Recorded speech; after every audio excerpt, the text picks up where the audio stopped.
Welcome to the Rim Break Rodeo. We hope this video helps. You begin by locking in the essentials. Pick one theme and compile 10-20 unrelated slides so you force improvisation. Once done, set a visible timer for 10-20 seconds per slide and explain it to the group. Make sure to enforce the time strictly.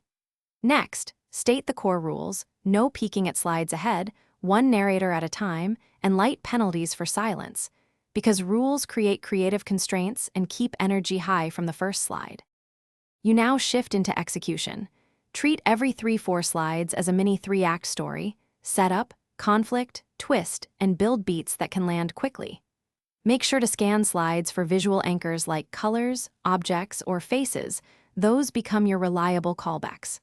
Practice with a timer, alternating long riffs of 40-60 seconds and short bursts of 10-20 seconds, because varied pacing keeps the audience engaged. And you finish strong by dedicating the last slide to closure. Summarize a callback, invite audience applause, and run a quick vote if desired. If you stall, use the prepared safe list of 10 to 20 phrases, rhetorical questions, vivid metaphors, or a quick anecdote. Rather than freezing, these keep verbal momentum. Finally, assign a timekeeper and a backup narrator who can jump in. Troubleshooting tip: if slides are unreadable, describe shapes and colors, then pivot to storytelling immediately. Thanks for watching. Consider subscribing if we helped you.